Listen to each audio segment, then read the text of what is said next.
Hola, ¿cómo están? En este video vamos a ver las vías, las tres vías principales y los síndromes medulares, que a veces parecen muy difíciles, pero vamos a intentar hacerlos lo más simples posibles. Y antes de arrancar, les digo, al final del video les dejo un cuadro a modo de resumen para que sea más fácil el estudio de los síndromes medulares.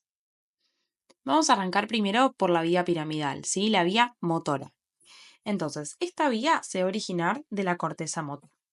Esta primera motoneurona va a descender y va a decusar a nivel del tronco. Esto es importante porque cuando hay una lesión a nivel de la corteza, la lesión va a ser contralateral. Ahora, por acá va a seguir descendiendo sin decusar nuevamente y va a salir la segunda motoneurona. Entonces, cuando el síndrome es medular, en este caso va a ser ipsilateral a la lesión. Bien, porque ya decusó. A nivel de la médula, los núcleos se van a localizar a nivel lateral. Y esto es importante recordarlo, los vamos a ir poniendo igual cuando veamos cada síndrome medular, porque dependiendo de la lesión, donde esté localizada, la vía que esté afectada. Otra cosa importante a tener en cuenta es que tenemos los síndromes de la motoneurona. Tenemos la motoneurona superior o primera motoneurona y la motoneurona inferior o la segunda motoneurona. Hay tres cosas que tenemos que diferenciar. Primero, los reflejos. En el síndrome de la primera, síndrome de la primera motoneurona, los reflejos van a estar vivos. Hasta incluso podemos llegar a ver el clonus, ¿sí? Es cuando le hacemos, por ejemplo, el reflejo rotuliano y el paciente lo repite. Y en el caso de la motoneurona inferior o la segunda motoneurona, los reflejos están disminuidos o hasta incluso abolidos. Después tenemos la respuesta cutáneo-plantar. Acá está el reflejo de Babinski, que es lo que aparece cuando hay una lesión en la primera motoneurona. La respuesta va a ser extensora. Ahora, en el caso de la segunda motoneurona, la respuesta es flexora.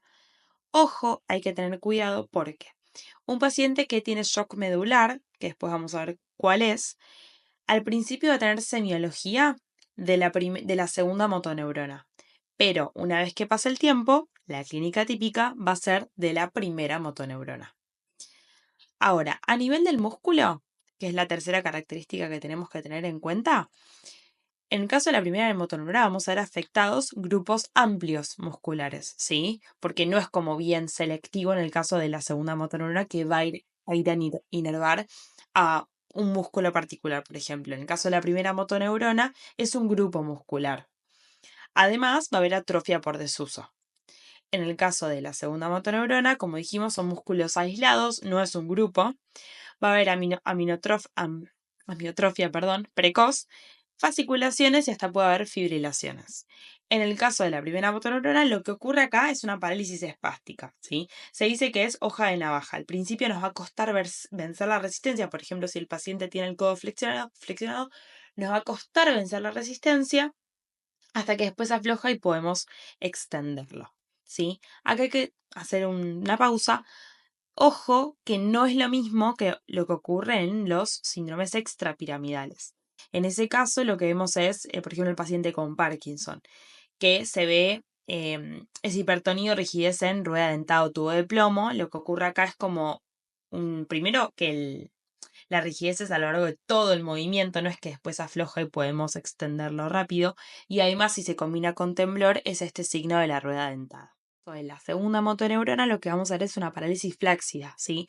Porque piénsenlo como que el músculo pierde la inervación. Ese nervio se cortó, se rompió, lo que sea. Entonces, como pierde la inervación, es por eso que no tiene reflejos y es por eso que tiene esta parálisis flácida, a diferencia de la primera motoneurona. Como dato digo, hay ciertas enfermedades que combinan ambos síndromes. Está en el caso de la ELA, el caso de la ataxia de Friedrich y en la mielopatía cervical, ¿sí? Tema aparte, si quieren un video me lo piden, pero esas son las tres enfermedades que combinan ambos síndromes. Pasamos a la segunda vía, la vía epicrítica. En este caso es la vía del tacto fino y vibratorio, ¿sí? Y en este caso la vía, por supuesto, es ascendente porque es sensitiva, va a traer toda la información del exterior. Lo que va a hacer es llegar a la médula espinal, ¿sí? A sus núcleos que van a estar ubicados a nivel posterior, van a ascender y a nivel del tronco, al igual que lo hacen las motoneuronas, van a decusar. Y después van a ascender hasta el tálamo y del tálamo van a ir a la corteza. En este caso, esta es una vía de 3 neuronas a diferencia de la motora. Y por último tenemos la vía proctopática. En este caso, imagínensela como una vía de alerta, una vía que responde, defensiva. ¿Por qué? Porque va a responder al tacto grueso, o sea, lo único que va a poder hacer es localizar, ¿bien? Y al dolor y a la temperatura, ¿sí? En este caso la vía, a diferencia de las otras, apenas llega a la médula, porque también es ascendente, es sensitiva, va a decusar, directamente decusa. Y decusa por el canal del epéndimo, como en diagonal.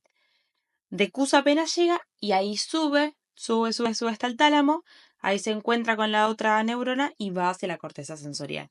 Otra vez tenemos una vía de 3 neuronas. Y en este caso los núcleos están ubicados a nivel anterior.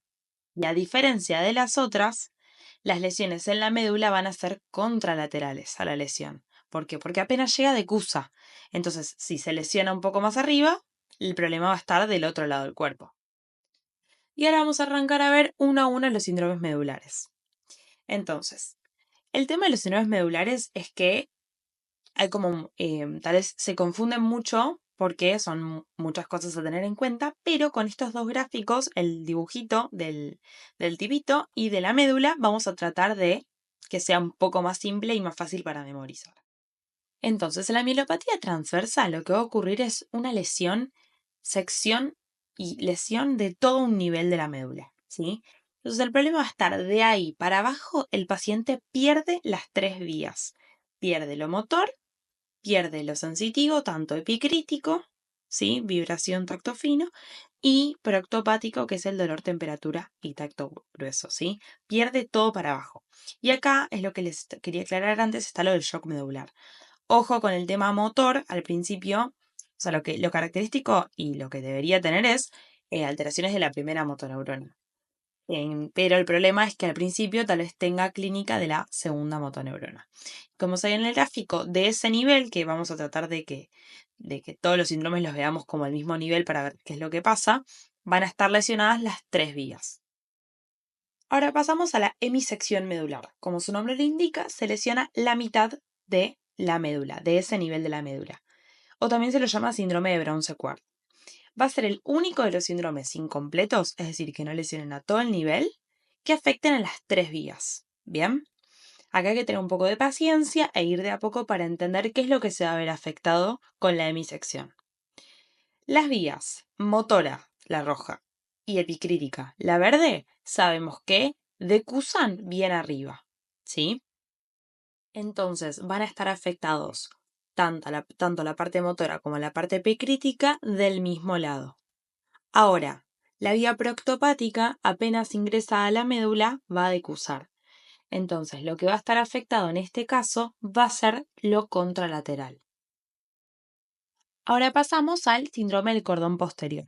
En este caso va a ser un poco más simple de entender porque se van a lesionar el cordón posterior abarcando ambos núcleos de los dos lados, por ende el paciente va a perder la sensibilidad epicrítica, el tacto fino y la vibración de ahí para abajo.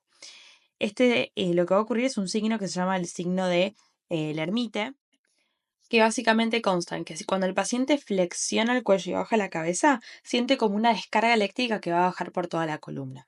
Y esto es muy característico, este síndrome del cordón posterior con este signo es característico que ocurra en la esclerosis múltiple, un paciente que tuvo radioterapia, un paciente con neurosífilis y también en la mielopatía. Bien, que es este caso. Entonces, como dijimos, va a perder la sensibilidad epicrítica de ahí, del lugar de la lesión, para abajo. Otro también fácil para entender es el síndrome cordonal posterolateral.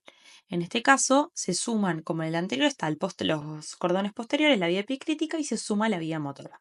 Entonces, el paciente va a perder tanto la sensibilidad epicrítica como lo motor de ese nivel para abajo. Y se lo asocia sobre todo con la disminución de la vitamina B12, que se lo suele llamar la mielosis funicular. Como quinto síndrome tenemos al síndrome medular central. Lo que va a ocurrir es una lesión alrededor del canal del epéndimo. Esto es típico de la siringomielias, así es el quiste medular que va a comprimir todo lo que está alrededor del canal del epéndimo. Y acuérdense que la siringomielia está asociada al Chiari, ¿sí? ¿Qué va a pasar acá? El paciente va a perder de la vía proctopática, sobre todo el dolor y la temperatura, en un sector suspendido. ¿Sí? No va a ser de ahí para abajo, va a ser en un sector únicamente. ¿Y por qué no el tacto grueso? Bueno, porque las fibras que llevan el dolor y la temperatura son las que pasan con más cercanía por el canal del epéndimo. Si esta siringomiela o si este quiste empieza a agrandarse y empieza a comprimir estructuras cada vez más y más lejos del canal, ahí sí va a comprometer al tacto grueso. Pero inicialmente lo tenemos que sospechar en un paciente que pierde el dolor y la temperatura en un sector suspendido. Y por último tenemos al síndrome medular anterior.